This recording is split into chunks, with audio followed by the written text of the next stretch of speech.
राहु काला धुआं क्यों है और कौन से ग्रह है जो बारिश बन करके उस धुएं को शांत कर सकते हैं।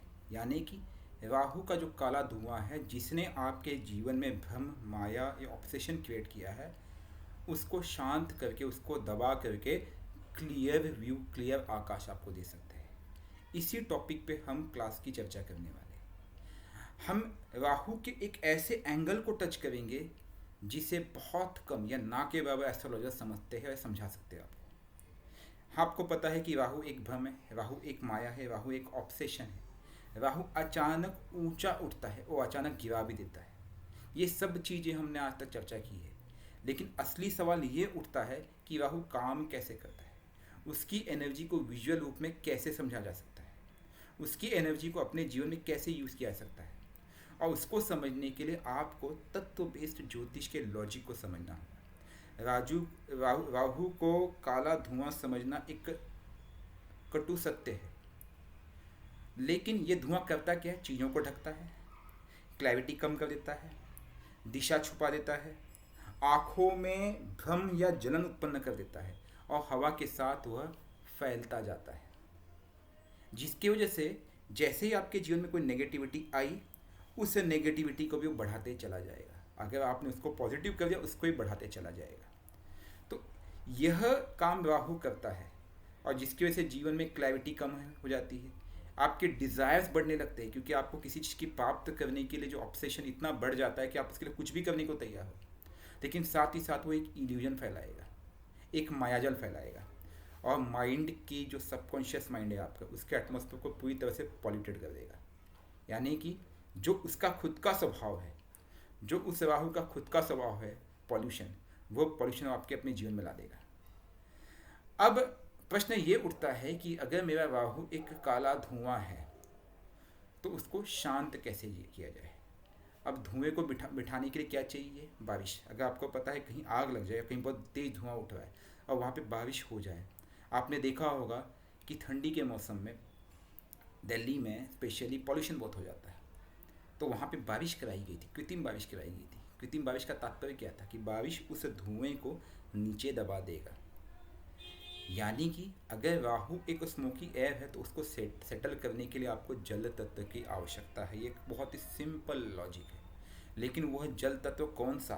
बहने वाला जल तत्व नहीं, वह जल तत्व वो जल तत्व है जो आकाश से गिरेगा और उस राहु के धुएं को दबा देगा। अब यह एक सिंपल सा कंसेप्ट है कि राहु का जो काला धुआं है उसको कैसे दबाया जा सकता है, उसके पीछे आपको पानी चाहिए। ये आपको प्रकृति ने बताया है, ये आपको किसी और से सीखने की आवश्यकता नहीं। अब आपको उसके पीछे एक राहु को पहले समझने का प्रयास कि राहु है क्या। एक प्रकार से वो फिजिकल ग्रह नहीं है, वो एक ऐसा कंजॉइंट है जहाँ पे चंद्र और सूर्य का एक्सिस, उनके ऑर्बिटल एक्सिस का जहाँ मिलन होता है वहाँ पे राहु है। Towards sun is a Ketu and opposite to sun is a Rahu. इसलिए जब मैं राहु के सिंबल को देखता हूँ तो उसको कहीं ना कहीं आप लिंक करते हैं कि शैडो प्लैनेट से, एक स्मोक, एक टॉक्सिक विंड या फिर इल्यूजन वाली चीज़ जो कि नहीं, इसका अस्तित्व ही नहीं है। आपको पता है कि राहु केतु नामक ग्रह का कहीं कोई अस्तित्व नहीं है, लेकिन वो साइकोलॉजिकली, वो इमोशनली, वो इल्यूजन क्रिएट करके आपके जीवन में पॉल्यूशन क्रिएट करते हैं। अब उस स्मोक के नेचर को अगर आप समझेंगे तो उसका कोई शेप नहीं है, कोई फिक्स शेप नहीं है। बस उसको इतना पता है कि वो एक काला धुआं है जो बीच में एक बैरियर जनरेट करेगा, वो फैलता चला जाएगा और आपके आसपास के पूरे एनवायरनमेंट को कवर कर देगा। यही होता है कि जब किसी की कुंडली में राहु की महादशा आ जाती है तो उसको सत्य दिखाई नहीं देगा। उसके सामने भी अगर आपने हीरे की अंगूठी रख दी तो भी उस हीरे को वो लोहा समझेगा। क्यों? क्योंकि बीच में राहु का बैरियर है, वो सत्य को पहचान नहीं पाएगा और दूर की चीज़ें भी उसको बहुत धुंधली और डिस्टॉर्टेड नजर आने लगेगी। उसकी दूरदृष्टि पूरी तरह से ख़त्म हो जाएगी और उसके भीतर क्या होगा? एक आग उगल रही होगी कि मुझे जीतना है, मुझे किसी चीज़ को प्राप्त करना है, और उस आग का धुआं उसके जीवन में उठना चालू होता है और जिसकी वजह से उसके जीवन में डिज़ायर्स बढ़ते हैं, कन्फ्यूजन का धुआं बढ़ता है, महत्वाकांक्षा इतने भावी हो जाते, इतना बढ़ जाता है कि वह जीवन में टॉक्सिसिटी लेके आ जाता है। अब वह टॉक्सिसिटी या तो खुद को दूषित करेगा, खुद के अंदर पॉइजन लेके आएगा, या वो टॉक्सिसिटी वह लोगों को देना चालू करेगा। तो महत्वाकांक्षा के कारण जो टॉक्सिक उसके जीवन में आया है वह सब पे इफेक्ट डालता है, उसके सराउंडिंग पे इफेक्ट डालता है और माइंड की जो विजन है उसको डिस्टॉर्ट कर दिया जाता है। तत्व के लैंग्वेज में कहूँ तो राहु क्या है, एक प्रकार से दूषित वायु तत्व जिसमें तमस भरा हुआ है, जो तमस उसको धुएं के रूप में कन्वर्ट कर देता है। इसलिए राहु को अक्सर आपने कई बार सुना होगा कि what is a Rahu, Rahu is a black smoke. ये बहुत सिंपल टर्म्स में आप एस्ट्रोलॉजर से सुनते आए हो। अब राहु का एलिमेंटल नेचर समझेंगे तो आपको एक क्लियर कट पता है कि राहु एक वायु तत्व है, प्लैनेट है। ये एक बहुत ही इंपॉर्टेंट बात है, इसको आपको हल्के में नहीं लेना है। लेकिन वह वायु तत्व कैसा है, वह एलिमेंट कैसा है, ब्लैक स्मोक। हवा इसलिए क्योंकि उसका कनेक्शन वायु तत्व से है। अब वायु तत्व का स्वभाव क्या है, वायु तत्व का सिंपल स्वभाव है मूवमेंट, स्प्रेड करना, एक स्थान से दूसरी तरफ आवागमन करना। अगर उसको मैं तत्व के परिभाषा से शरीर से देखूं तो हमारे थॉट्स को कनेक्ट करता है, हमारी इंस्टेबिलिटी को कनेक्ट करता है, क्योंकि वायु को आप एक जगह स्टेबिलिटी के साथ रख नहीं सकते हो। उसको जहाँ पे भी लो प्रेशर बेल्ट मिलेगा वहाँ पे मूव कर जाएगा। हमारी कम्युनिकेशन का कारक है, हमारे नर्व्स का कारक है, यहाँ की तक कि वो वायु आपको दिखाई नहीं देता है। मैं आपसे बात कर रहा हूँ, हमारे बीच में एक वायु का बैरियर है, मैं हाथ हिला रहा हूँ, वो वायु को मैं चीर के निकाल रहा हूँ, तो वह एक इनविजिबल इन्फ्लुएंस जनरेट करता है। अब राहु यहाँ पे एक्ट कैसे करता है, राहु उस वायु तत्व में केवल एक बैरियर के रूप में लाता है, एक काले धुएं के रूप में लेके आता है, जिसकी वजह से क्या होता है कि आपके थॉट्स ओवर एक्टिव हो जाते हैं, क्योंकि थॉट्स का कारक है वायु तत्व। डिज़ायर्स फैलने लगते हैं और आपका ऑब्सेशन जो है इतना बढ़ जाता है किसी चीज़ को लेकर के कि अगर वो चीज़ आपको ना मिले तो आपके जीवन में आपके सबकॉन्शियस माइंड एंग्जाइटी क्रिएट करेगा। यानी कि एक चीज़ जो आपके दिमाग में थी पहले, एक छोटा सा कार्य करना था, वो उसको कन्फ्यूजन में 100 अलग अलग चीज़ों में बदल देगा। कभी आप बोलोगे ये करूँ, कभी आप बोलोगे नहीं मैं वो करता हूँ। यानी कि आपको 10 रास्ते दिखा देगा, वो आपको क्लैरिटी नहीं है कि मैं किस रास्ते पे मुझे चलना चाहिए।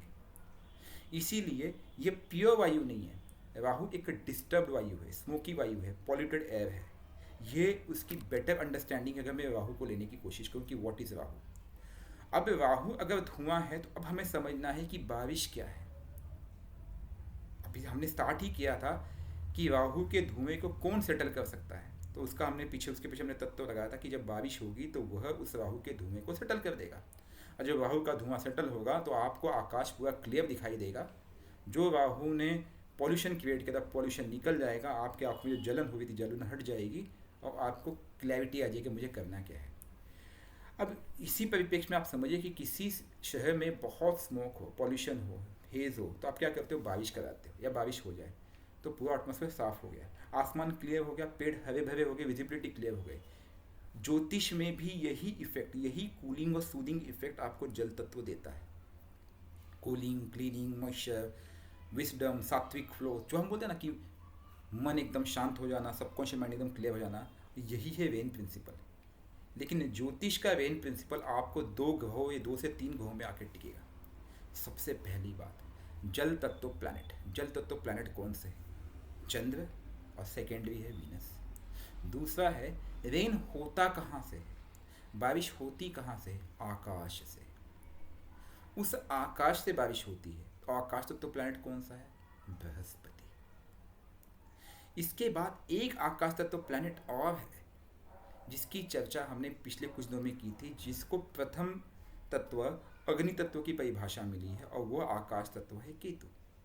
वो उसके भी परे है, यानी कि जो आकाश आपको दिखाई देता है उसके पीछे का जो आकाश है, जो ब्रह्मांड है, जो बिल्कुल दिखाई नहीं देता, जिसे हम ईथर का एकदम मूल स्वरूप कहते हैं, वह पूरा केतु है।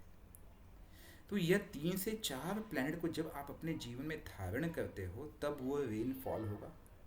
अब उस रेनफॉल में भी एक सबसे बड़ी दिक्कत है कि वो बारिश सौम्य बारिश है, या तेज बारिश है, या गड़गड़ाहट और कड़कड़ाहट के साथ आपके लाइटनिंग वाली बारिश है।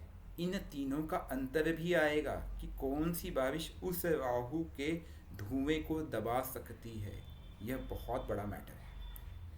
अब जब मैंने कहा कि चंद्र का संबंध बारिश से है, तो चंद्र का संबंध आपके ज्योतिष शास्त्र में किससे है, आपके मन से है।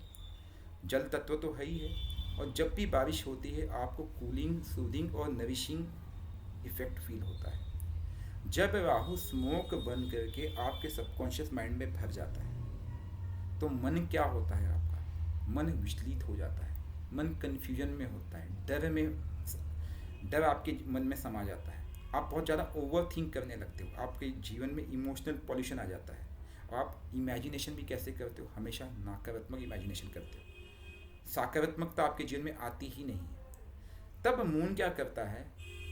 माइंड को कूल कर सकता है। अगर आपने उस मन को, उस चंद्र को संभाल लिया तो क्या करेगा? माइंड को कंट्रोल करेगा, इमोशनल मॉइस्चर देगा, सेंसिटिविटी देगा, आपको सॉफ्टन करेगा, रिलैक्स करेगा, और जो राहु का धुआं था उसको शांत करेगा। इसलिए हम कह सकते हैं कि चंद्र आपकी पहली बारिश होगी। लेकिन वह बारिश कहाँ होगी? क्योंकि देख, राहु का धुआं फैला है आपके जीवन में। चंद्र मन को शीतल करेगा, लेकिन क्या जीवन के अन्य अवयव को शीतल कर सकता है कि नहीं कर सकता है? अगर आपका चंद्र वीक है, कमजोर है, एफ्लिक्टेड है, राहु साथ बैठा है, राइट, या फिर वो 6, 8, 12 से संबंध बना हुआ है, आपका चंद्र अस्त है, अनकंफर्टेबल या नीच का बैठा हो, तब क्या होगा? तब वो यह कार्य नहीं कर पाएगा। धुआं क्लियर, यानी कि राहु का धुआं क्लियर करने के बजाय वो क्या करेगा? फॉग बना देगा।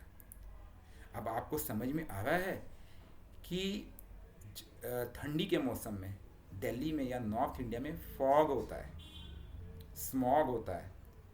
स्मॉग फॉग में कन्वर्ट कब होता है? क्योंकि नमी होती है। नमी का जो जल तत्व है वो चंद्र है, वह एफ्लिक्टेड है। किससे? राहु से। This is a combination of Rahu plus moon जो आपके चार्ट में है, which is nothing but emotional confusion. आप अपने चार्ट में हमेशा इमोशनल कन्फ्यूजन देखेंगे, ध्यान रखना। अब यहाँ पे हमने चंद्र को देख लिया। चंद्र जल तत्व होने के कारण बारिश का मूल कारण है, लेकिन ये बारिश बरसनी कहाँ से चाहिए? अगर वो चंद्र राहु के साथ बैठा है तो वो तो फॉग बन जाएगा, और फॉग भी ठीक नहीं है, वो तो और कन्फ्यूजन बढ़ा देगा। तो वो बारिश कहाँ से होनी चाहिए? आकाश से होनी चाहिए। अब हम बात किसकी करेंगे? जुपिटर की। अब आते हैं उस गुरु पे। मून इमोशनल है, तो जुपिटर क्या है? विस्डम है। वो एक ऐसा तत्व है जो कि ज्ञान के दाता है, धर्म के दाता है, विस्डम है, एथिक्स है, क्लैरिटी है आपके जीवन की, आपको दिशा देने वाले ज्ञानदाता है, और आपकी रक्षा करने वाले कवच है, सत्व गुण है। अब राहु स्मोक है, उसके अंदर तमस है। तमस के ठीक ऑपोजिट क्या होता है? सत्व होता है। और वो सत्व गुण किसके पास है? बृहस्पति के पास है। राहु क्या करता है? राहु का स्मोक क्या करता है? आपके एम्बिशन, आपकी जो विचारधारा उसको ब्लाइंड कर देगा, उसके सामने एक परत लगा देगा, आपके डिज़ायर को एंडलेस बना देगा। मतलब उसको आपको पता ही नहीं मुझे किस मार्ग पे चलना है। पहले भी तो आपको दिशाहीन करेगा, फिर आपको दौड़ाएगा, सिर्फ दौड़ाते जाओ, दौड़ते जाओ, दौड़ते जाओ, और भ्रम इतना उत्पन्न करेगा कि आपको लगेगा सब बकवास है, क्योंकि आप सत्य के करीब जा ही नहीं पाओगे। गलत रास्ते पे आप गलत फैसले लेने लगोगे। तब गुरु क्या कहता है? रुकिए, शांत स्थिति से बैठिए, देखिए, विचार कीजिए, सही गलत को समझिए, और उस भ्रम को अपनी विस्डम से दूर कीजिए। यहाँ बृहस्पति की आवश्यकता होती है, यानी कि पहले आपको रोकेगा। जब भी आपके चार्ट में देखिए बृहस्पति इन्वॉल्व होगा, मैलेफिक प्लैनेट पे दृष्टि डालते हुए, खास करके राहु पे, तो आपके मन में जब भी राहु एक भ्रम उत्पन्न करेगा कुछ गलत कर्म करते हुए, तुरंत आपको बृहस्पति रोकेगा। आपको बोलेगा ध्यान से देख भाई मेरे, विचार कर, गलत सही का निर्णय ले, उसके बाद तुझे फैसला लेना है, वो भी किसके? मेरे द्वारा दिए गए उस नैतिक मूल्यों के आधार पे। इसीलिए जब जुपिटर की रेन होती है तो केवल सेटल नहीं करती है, वो आपको प्यूरिफाई भी करती है। अब उस आकाश से क्या बरसा? जल तत्व। कौन सा जल तत्व? चंद्र का, राइट। तो चंद्रमा उस धुएं को बिठा देगा अब, क्योंकि वहाँ पे ज्ञान भी आया, विस्डम भी आया, धैर्य भी आया, और एक कवच भी निर्माण हो गया। तो गुरु से, यानी कि आकाश से जब वह चंद्रमा की बारिश हुई तो धुएं को पीछे की जो सच्चाई है वो आपके सामने उजागर हो जाएगी, आपको सत्य दिखाई देने लगेगा। अब आप एक चीज़ ध्यान में देखिए, जब मैंने स्टार्ट किया था मैंने 3 से 4 प्लैनेट की चर्चा की थी राहु के बाद। मैंने क्या कहा था? बृहस्पति, चंद्र, वीनस और केतु। तो हमने बृहस्पति और चंद्र की चर्चा कर ली, अब हम वीनस की भूमिका लेते हैं। अब शुक्र कौन सा जल है? शुक्र भौतिकता का जल है। जैसे हमने कहा था सतोगुण आपके बृहस्पति है, तमोगुण राहु है, तो जो रजोगुण है उसके कारक बृहस्पति है। कंफर्ट, ब्यूटी, लग्जरी, ये सब के दाता आपके वीनस है। अब शुक्र की बारिश कैसे होती है? सौम्य में होती है, रिलेशनशिप में होती है, क्रिएटिव रेन होती है। यह आपको क्या करेगी? यह आपको उन भौतिक चीज़ों के गुणों में जोड़ेगी, जैसे कि आर्ट्स में, डिज़ाइन में, म्यूज़िक में, मीडिया में। इसलिए आप अक्सर देखोगे कि जब राहु से एडिक्टेड पर्सन होता है तो कई बार उस व्यक्ति को पाओगे को मीडिया से कनेक्टेड है, उसको म्यूज़िक बहुत पसंद है, क्योंकि उसको म्यूज़िक हीलिंग पावर देता है। वो हीलिंग उसको किसने दिया? वो हीलिंग उसको उस वीनस ने दिया, उसे शुक्र ने दिया, जिसकी वजह से उसका मन शांत हो जाता। उसने कुछ सुनाई दिया, ध्वनि सुनी, भले वो कोई भी म्यूज़िक हो, कोई प्रियतमा के लिए म्यूज़िक हो या किसी गाने का एक रॉक सॉन्ग हो, बट उस धुन ने उसको शांत किया। इसलिए कुछ लोग कहते हैं कि जब स्मोक हानिकारक है तो उसको क्यों ना क्यों एक ग्लैमर, पैशन, एक विजन, एक प्रकार से अपनी सोच को एक बोलते हैं ना कि हम लोग पहले हॉबी में जोड़ देते हैं। अब वो हॉबी कहीं ना कहीं जब वीनस से कनेक्टेड हो तो आप उसको सफलता के लिए आगे बढ़ते हो। लेकिन दिक्कत कहाँ आती है? इसमें ना तो जुपिटर का विजडम है और ना ही चंद्र का सौम्यपन है। तो व्यक्ति यहाँ पे कई बार गलती कर जाता है। अगर राहु वहाँ पे हावी हो जाए तो राहु आपसे गलती कराएगा ही कराएगा, और आप उस भोग की प्राप्ति के लिए आप गलत रास्ते चुन लेते हो। यहाँ पे ही अगर वीनस के साथ जुपिटर को जोड़ दिया जाए प्रिंसिपल फॉर्म में, तो व्यक्ति उस प्राप्ति के लिए अपने आप को दिशाहीन नहीं होने देगा।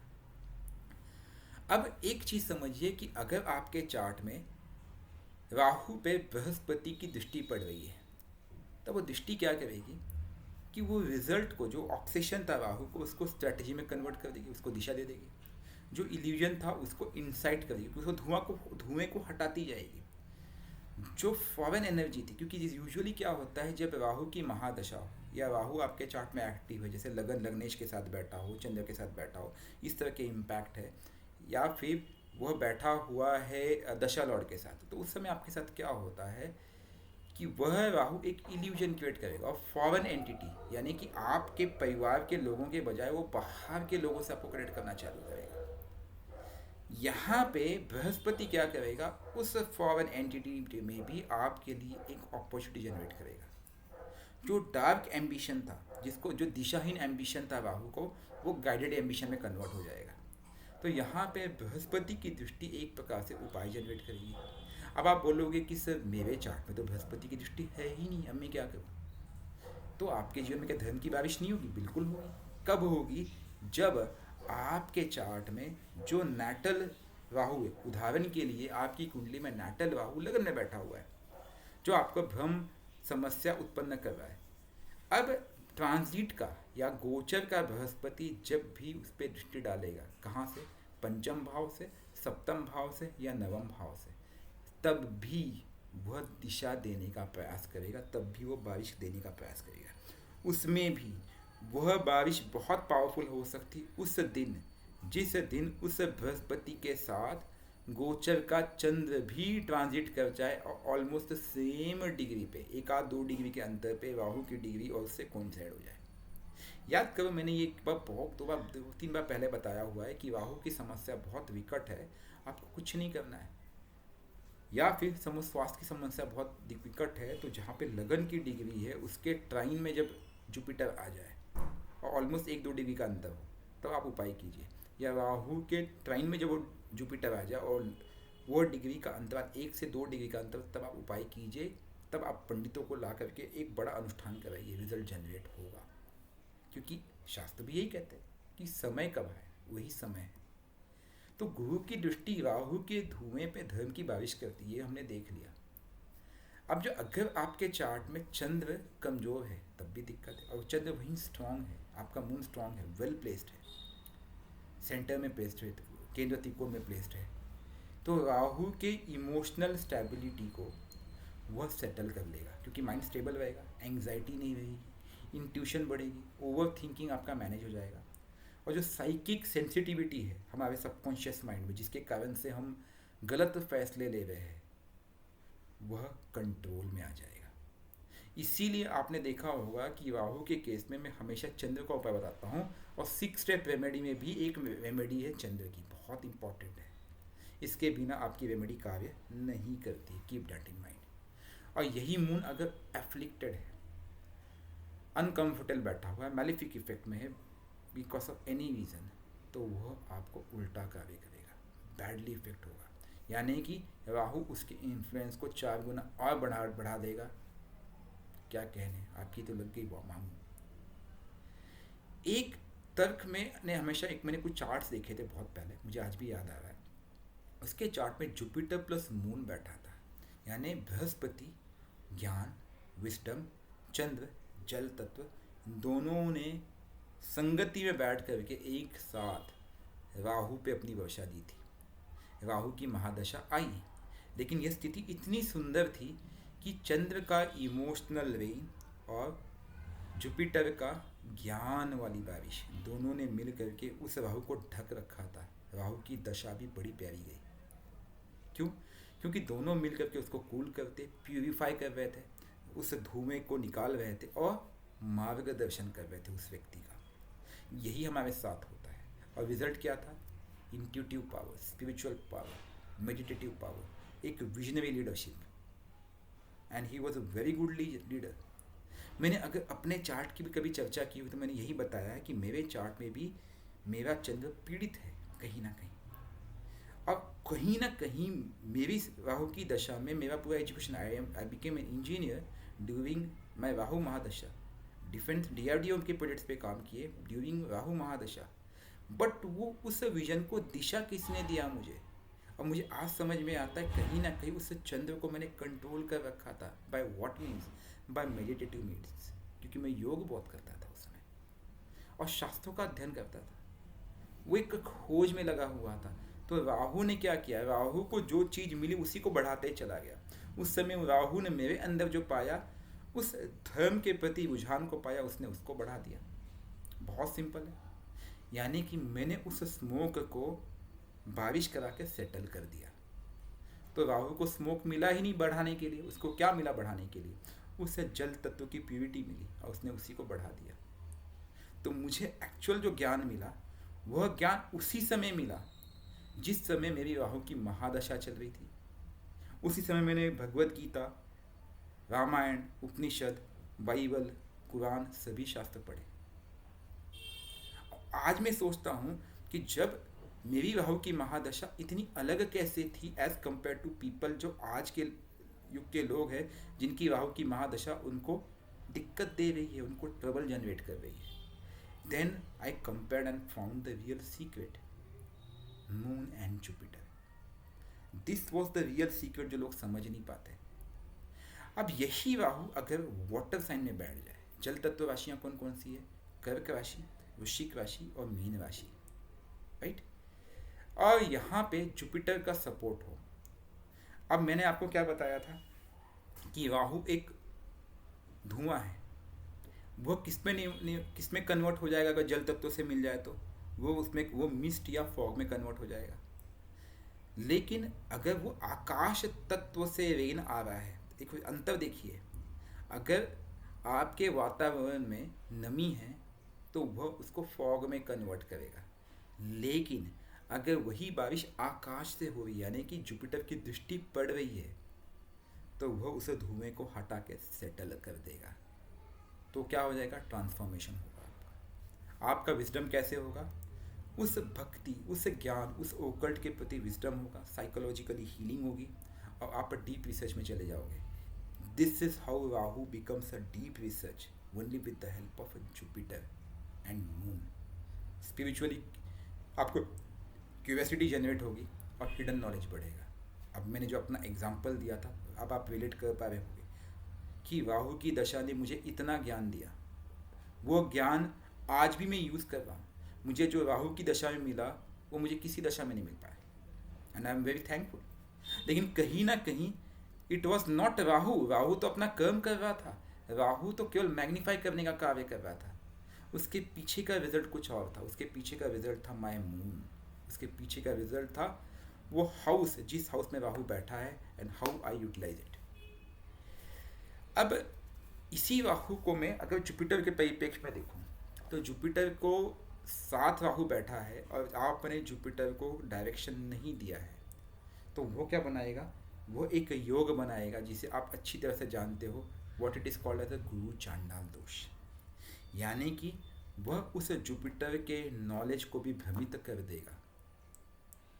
अब उस गुरु चांडाल दोष में केवल एक लूप होल है जो आप समझ नहीं पाते हो। आकाश तत्व बृहस्पति तो है, धुएं वाला राहु भी है, उसने उस आकाश के बीच में धुआं उत्पन्न कर दिया है। अब वह धुआं कब छटेगा? जब आकाश से बारिश होगी, और बारिश कब होगी? जब वहाँ पे चंद्र इन्वॉल्व होगा। आप नोटिस करना, जिस समय आपके किसी की कुंडली में, एक बहुत अच्छी रेमेडी बता रहा हूँ मैं, आप उपाय करके देख लेना। आपकी कुंडली में अगर गुरु चांडाल दोष है, बृहस्पति प्लस राहु साथ में बैठे हैं, जिस समय चंद्र का गोचर उसके ऊपर से हो रहा है, उस समय आप झरने में जाके स्नान कीजिए। पवित्र झरने में, शुद्ध झरने में जाके स्नान कीजिए। आपके आसपास झरना नहीं है तो नदी में, पवित्र नदी में जाके डुबकी लगा लीजिए। महीने में हर 27 दिन में आपको एक बार या 2 दिन के लिए ऐसी अवधि अवश्य मिलेगी, क्योंकि 2.25 दिन चंद्र एक राशि में रहता है। और स्पेशली जब उसकी डिग्री, जैसे राहु और जुपिटर के बीच में एक 2-4 डिग्री का अंतर होगा, या जो भी अंतर होगा, जब वह चंद्र राहु और जुपिटर के बीचों बीच ट्रांजिट में आ जाए, उस समय अगर आप ये कार्य करते हो, समझ लेना कि आपके पास वो बारिश हो गई। ज्ञान की बारिश भी हुई, साथ ही साथ आपके स्पिरिचुअल एंटिटी की बारिश भी हुई, जो कि इमोशनल कनेक्ट की बात कर रहा है। ऐसे ही राहु अगर बृहस्पति के नक्षत्र से इन्फ्लुएंस हो जाए, बृहस्पति के नक्षत्र कौन कौन से हैं? पुनर्वसु नक्षत्र, विशाखा नक्षत्र और पूर्व भाद्रपद नक्षत्र। तब राहु यहाँ पे पूरी तरह से खराब नहीं चलता है, क्योंकि अब उसको विजडम कहाँ से मिल रहा है? उसको विजडम मिल रहा है उस बृहस्पति, उस ज्ञान से। उसकी बारिश अपने आप होने लग रही है, और वह जो उसका एम्बिशन है उसको एक हायर डायरेक्शन मिल जाएगा, जिसके वजह से वह स्मोक छटना चालू हुआ। इसलिए आपने देखा है कि कई बार अगर राहु बृहस्पति के नक्षत्र में है तो राहु उतना मैलेफिक परिणाम नहीं देता है। अब यहीं पे ही राहु का जो इन्फ्लुएंस है वह किसी केंद्र या त्रिकोण के स्वामी से हो जाए, जो कि 6-8-12 का लॉर्ड नहीं है, और वह उस पर दृष्टि डालता है, तब भी जैसे कि स्ट्रॉन्ग जुपिटर हो गया, आपका चंद्र स्ट्रॉन्ग हो गया, सपोर्टिव वीनस हो गया, आपके चार्ट में बेनिफिक प्लैनेट है, केंद्र त्रिकोण का स्वामी, जो कि 3, 6, 8, 12 का स्वामी ना हो, कंडीशन अप्लाइड स्टार मार्क, तब यही राहु उनके इन्फ्लुएंस में आकर के आपका मास इन्फ्लुएंस या मास ग्रोथ बढ़ा सकता है। अनकन्वेंशनल सक्सेस देगा, शॉर्टकट्स के रास्ते से सक्सेस देगा, डिजिटल फ्रेमवर्क में आपको डायरेक्शन देगा, और यही नहीं, फॉरेन कनेक्ट भी देगा।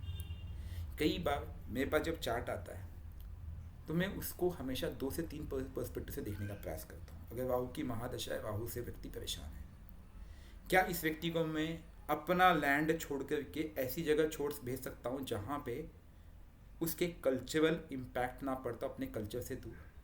दूसरा, समुंदर के किनारे। तीसरा, फॉरेन लैंड। चौथा, मेडिटेशन।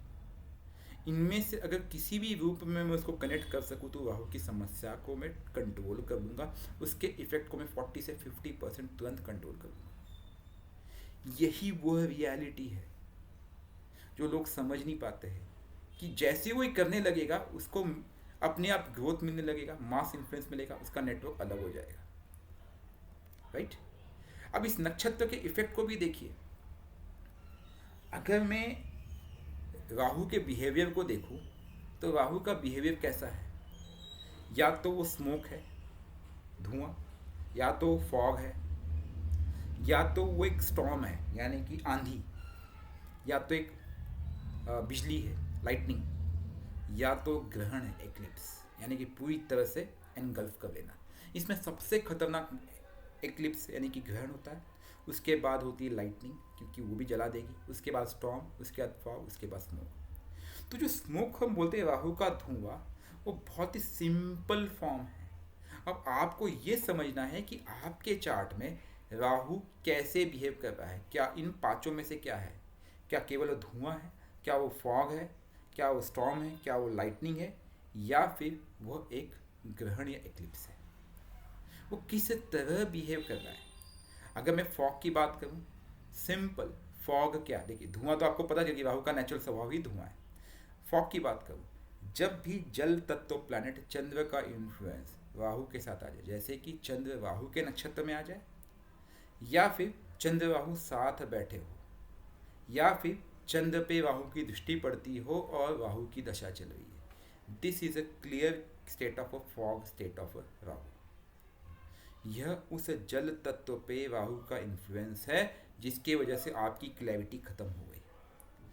अक्सर अभी मुझे याद है एक व्यक्ति का चार्ट चंद्र प्लस राहु बैठा हुआ है, मैं उसे कितना भी समझाऊंगा वो नहीं समझेगा, बात ही नहीं मानेगा। वो क्यों नहीं मानेगा?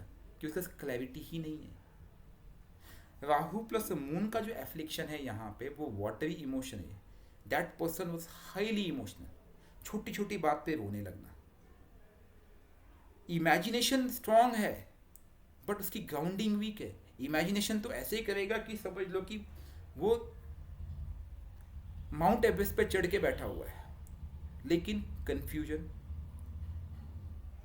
हमेशा ऐसी ऐसी चीज़ों से कनेक्ट करना जो कि रियलिटी से परे है, जैसे जादुई दुनिया में। इमोशनल इल्यूजन है, साइकिक प्रॉब्लम है, और ओकल्ट के प्रति अट्रैक्शन है। यह चीज़ें उस व्यक्ति के साथ हो रही थी। This is what fog state, यानी कि चंद्र या फिर उस जल तत्व पे पूरी तरह से राहु का इन्फ्लुएंस आना। बहुत सिंपल है ये। अब हम स्टॉर्म की बात करते हैं। स्टॉर्म की बात करने के पहले मैं आप सबसे रिक्वेस्ट करूँगा, प्लीज़ लाइक कीजिए कम से कम, और थोड़ा सा कमेंट करते रहिए। आपके कमेंट से भी मुझे एक एनर्जी मिलती है और मैं कोशिश करूँगा कुछ कमेंट्स लेने की भी। अब इसी स्टॉर्म स्टेट की बात करते हैं। राहु जब वायु तत्व के साथ मिलता है, खास करके शनि के साथ, तब यह क्या बन जाता है पता है? आंधी। वो खुद एक वायु तत्व है, साथ में ठंडी वायु। क्या करेगा? वह स्मोक हलचल में आ जाएगी। इसकी वजह से क्या होगा? केओस क्रिएट होगा, सडन राइज और फॉल। वायु तत्व का संबंध थॉट से, उसमें भी राहु जैसा प्लैनेट ट्रिगर कर रहा है। वो ऊंचा तो उठाएगा, सडन ले जाके छोड़ देगा, क्योंकि बस आधार नहीं है। आप अक्सर देखोगे कि कई बार कई लोग विरोध करते हैं, जैसे पिता से पुत्र का विरोध हुआ, किसी मैनेजमेंट से आपका विरोध, आप विरोध करते हो, समाज में विरोध करते हो, लोगों का, अपने बॉस का विरोध करते हो, या फिर आप गवर्नमेंट का विरोध करते हैं। वह विरोध अक्सर उनके चार्ट देखना है। राहु का संबंध वायु तत्व प्लैनेट या वायु तत्व राशि से जरूर बनेगा। वायु तत्व राशि कौन सी है? 3 नंबर, 7 नंबर, 11 नंबर। मिथुन राशि, तुला राशि और कुंभ राशि। इन राशि से संबंध बनेगा, इनके स्वामी से संबंध बनेगा, या फिर शनि से संबंध बनेगा। यह लोग एक्सट्रीमली रेस्टलेस होते हैं और इनकी थिंकिंग ऐसी होती है, बस रिबेल करना, विरोध करना। फाउंडेशन वीक होता है। अगर आप उनको सत्ता दे दोगे तब वो खुद भी नहीं संभाल पाएंगे। ध्यान रखना, या आप इस चीज़ को नोटिस करना, वो खुद भी संभाल नहीं पाएंगे लेकिन रिबेल अवश्य करेंगे। और ये वही एग्जाम्पल है। और यही नहीं, वायु तत्व प्लैनेट की है, वायु के नक्षत्र में भी अगर राहु बैठा है तब भी इस तरह के बिहेवियर आपको देखने को मिलेंगे। सैटर्न के इन्फ्लुएंस तो 100% है। यह है वह स्टेट जहाँ पे तूफान आ रहा है। अब एक स्टेट और की बात करते हैं जो इससे भी भयानक होता है, वो है लाइटनिंग, यानी कि थंडरस्टॉर्म होते हैं ना, आपको पता है बहुत बहुत तेज बारिश होती है, तो उस बारिश में जो बिजली चमकती है वो जहाँ पड़ेगी ख़त्म कर देगी। वह बिजली कौन है पता है? राहु और मंगल की युति।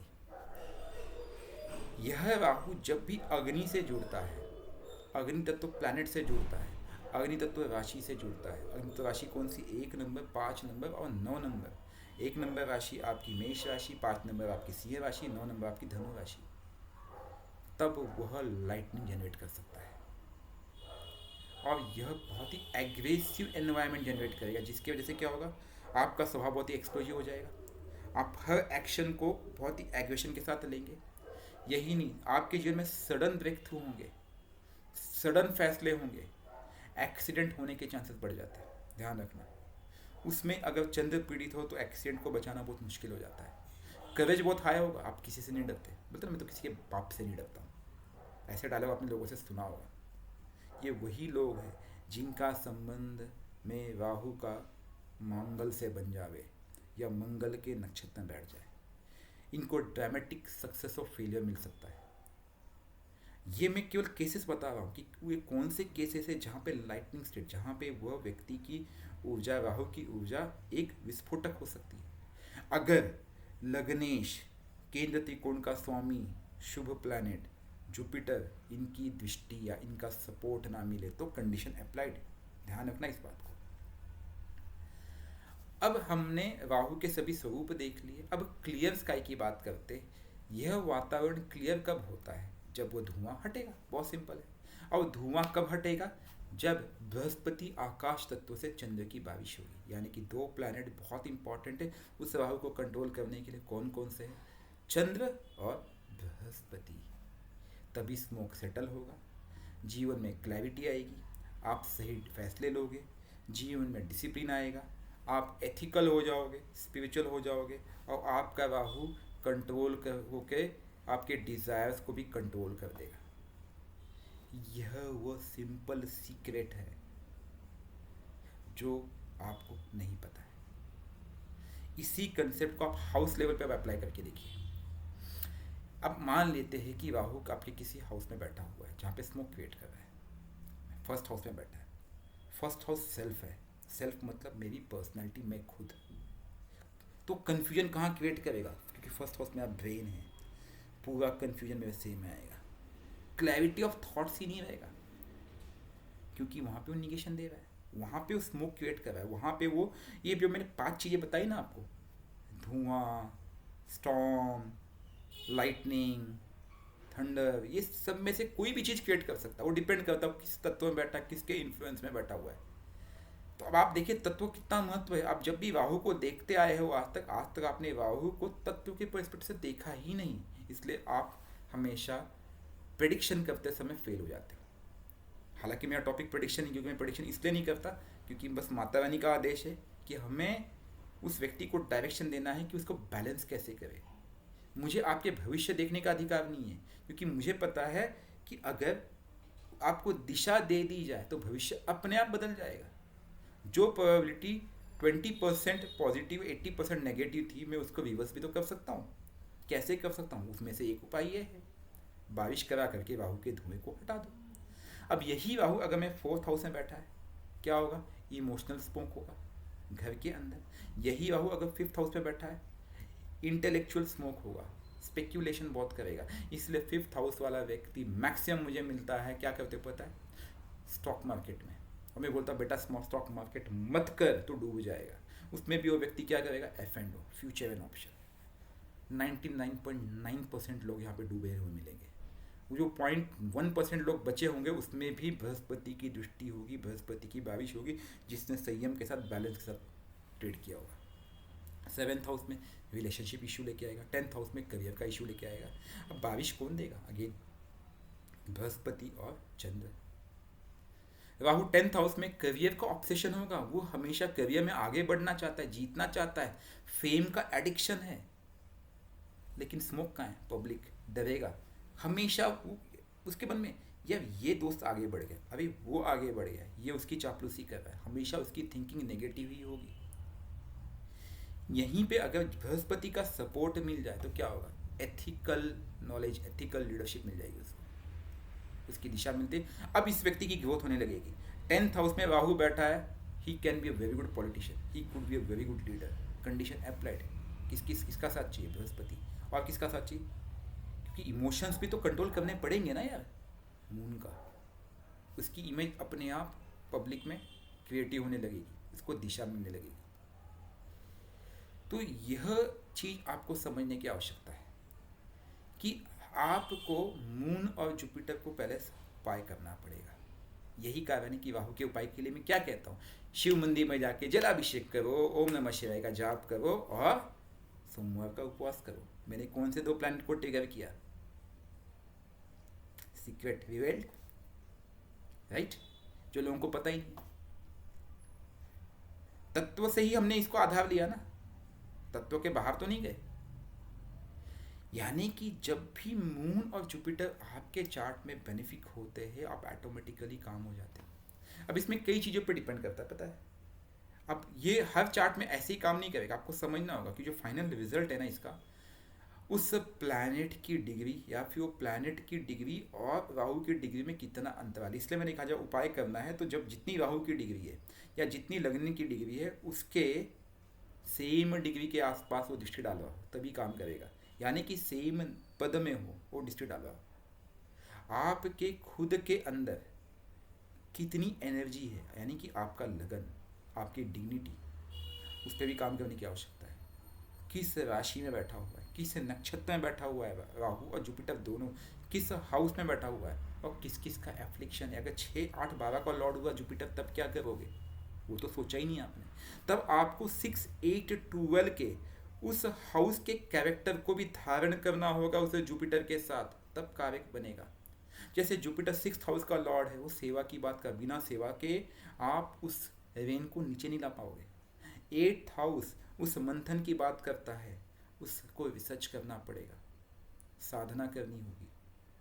वो साधना आप किसी स्क्रिप्चर बुक्स के साथ भी कर सकते हो या आप खुद के डीप रिसर्च से भी कर सकते हो, आपके ऊपर डिपेंड करता है। 12th हाउस का लॉर्ड है, वो तो पहले कहता है पहले तो दे, तुझे समय देना पड़ेगा, शॉर्टकट नहीं है वहाँ पे, तब रिजल्ट जनरेट होगा। और वहीं पे अगर चंद्र वीक है तो स्मोक सेटल नहीं हो सकता सर कुछ, वो फॉग बढ़ता जाएगा। इसीलिए अगर आपको राहु का उपाय करना है तो चंद्र का उपाय अनिवार्य है। इसलिए जब भी राहु की प्रॉब्लम आती है मैं हमेशा शिवलिंग पे जलाभिषेक का उपाय बाय डिफॉल्ट थंब रूल के साथ देता हूँ, डॉट, और ओम नमः शिवाय का जप और मंडे का फास्टिंग। क्यों? क्योंकि मुझे पता है बिना चंद्र के ये चीज़ संभव नहीं है। अगर उसका राहु यहाँ पे फॉग जनरेट कर रहा है यानी कि जल तत्व पीड़ित है, नो डाउट, फुल स्टॉप। अब यहीं पे अगर बृहस्पति कमजोर है आपके चार्ट पे तो क्या होगा, विजडम वीक हो जाएगा, आप गलत लोगों को गुरु बना बैठोगे, मॉरल कंफ्यूजन होगा, गलत रास्ते पे चलने लगोगे। तो राहु का फॉर्मूला बहुत क्लियर है भाई, बहुत सिंपल है, ब्लैक स्मोक या फिर डिस्टॉर्टेड वायु और साथ में तमोगुण जो कि आपकी डिजायर्स को बढ़ाए जा रहा है। और बारिश का फॉर्मूला क्या है, जल तत्व प्लस सत्वगुण जो कि कूलिंग देगा with the help of wisdom, right. यही सीक्रेट आप अपने जीवन में धारण कीजिए, रिजल्ट आएगा। मून आपका इमोशनल वेन है तो बृहस्पति आपका विजडम वाला वेन है और वीनस आपका रजोगुण वाला वेन है। स्ट्रॉन्ग राहु है आपके चार्ट में, बहुत बढ़िया बैठा हुआ है, लेकिन जुपिटर या मून वीक है, आप उसको यूज़ नहीं कर पाओगे। ध्यान रखना, स्मोक फैलता जाएगा, एंग्जाइटी बढ़ती जाएगी, क्लैरिटी खत्म होती जाएगी, ऑब्सेशन बढ़ता जाएगा और आपके जीवन में केवल कलह और कलेश बढ़ेगा। वहीं पे ही अगर स्ट्रॉन्ग राहु है और जुपिटर भी अच्छा, जुपिटर का एस्पेक्ट है, मजबूत बैठा हुआ है, उसकी दृष्टि चल रही है, बेनिफिक है, राहु की दशा चल रही क्यों ना हो, वो आपके एम्बिशन को दिशा दे देगा, डायरेक्शन दे देगा, क्योंकि आकाश तत्व तो डायरेक्शन देता है। फॉरेन में ग्रोथ होगा, मास इन्फ्लुएंस होगा, आप माने जाने व्यक्ति बनोगे। तो राहु को हमेशा बुरा मत समझिए, बिना बारिश के ही राहु धुआं है, लेकिन अगर आप उन ग्रहों को सही लिंक करना सीख गए तो वही राहु आपको सीक्रेट सक्सेस दे देगा। इस लॉजिक को आप अपने जीवन में धारण तो करके देखिए।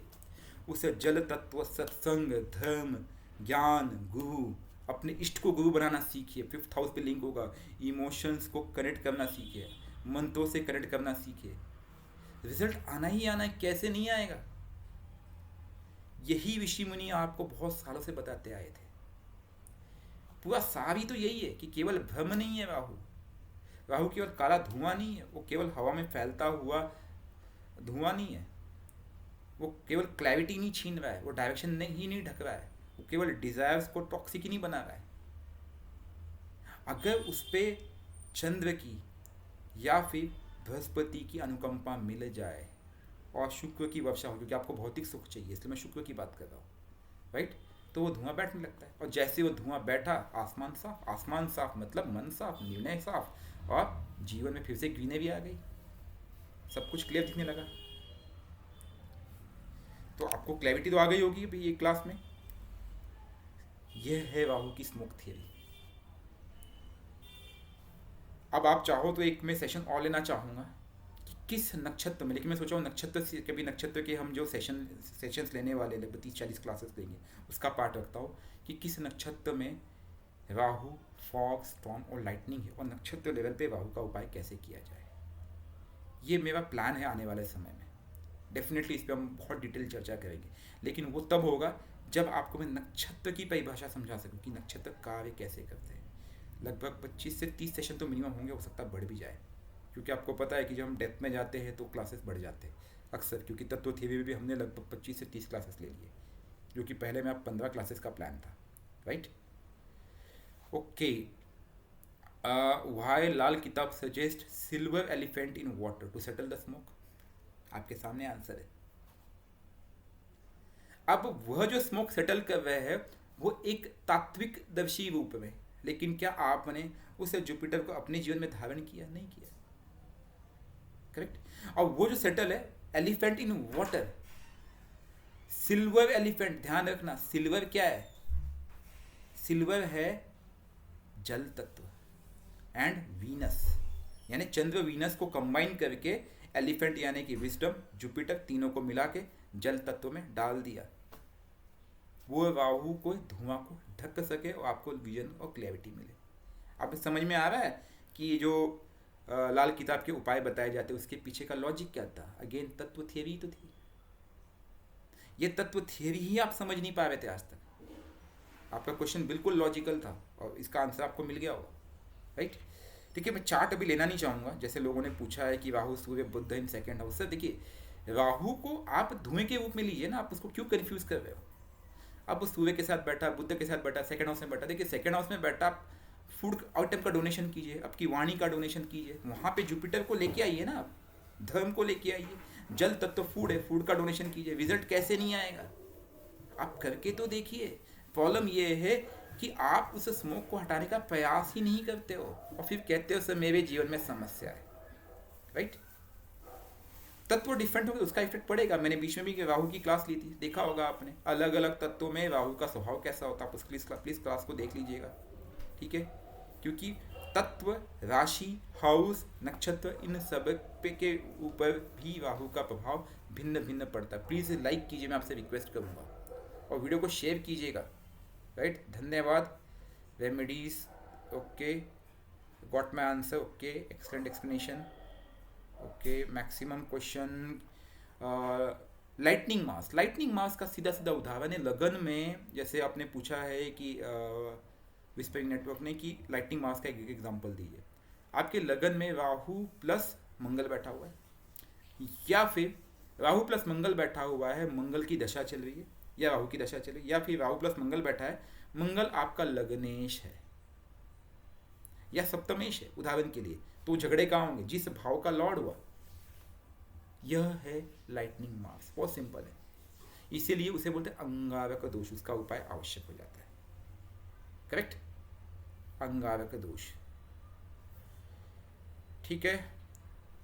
राहु मून कॉम्बिनेशन को फुल पोटेंशियल में कैसे यूज कर सकते हैं? सर चंद्र का उपाय कीजिए, बृहस्पति को लाइए, धर्म से कनेक्ट कीजिए, डेली मंत्र जाप कीजिए, शिव जी के मंदिर जाइए, जलाभिषेक कीजिए, और हो सके तो रुद्राभिषेक कीजिए, और अपने इष्ट मंत्र का हर पल हर श्वास के साथ जप कीजिए। बोलो राधे राधे, ओम नमः शिवाय। यही वो सीक्रेट है। लगन विथ राहु एंड सन, सिंह लगन, क्या दिक्कत है? वह धुआं उसने सूर्य के साथ दिया है, अग्नि तत्व, आपके अंदर अहंकार जनरेट किया उसने। बृहस्पति को लाइए, राम मंदिर को कनेक्ट, राम मंदिर से कनेक्ट हो जाए, हर शब्द में राम को जोड़ दीजिए बस। किसी को ये मत बोलिए हेलो, बोलिए राम राम। किसी को मैं ये मत पूछिए कैसे हो, पहला शब्द बोलिए राम राम। स्टार्ट करके देखिए, ना आए रिजल्ट तो कहना। और यही नहीं, राम मंदिर जाइए, राम जी की आराधना कीजिए, उनके लिए हवन कीजिए, क्योंकि सिंह लगन अग्नि तत्व है। हवन करके तो देखिए, रिजल्ट ना आए तो कहना। 12th हाउस में राहु है। राहु देखो, 12th हाउस आपसे पहले मांगता है भाई साहब। राहु गरीबों के कर आता है, जानवरों के कर आता है, क्योंकि वो शनि के छोटे भाई है। 12th हाउस में राहु बैठा है, पहले आपको देना होगा। आपके पास जो कुछ है, तन मन धन है तेरा, तेरा तुझको अर्पण क्या लागे है मेरा। सिंपल इस लॉजिक को यूज़ करके देखिए, आप रिजल्ट आएगा। पहले आप दीजिए बिना किसी प्राप्ति की इच्छा से, वो आपको रिटर्न में देना चालू कर देगा। यही वो सिंपल सीक्रेट है जो लोग समझ नहीं पाते।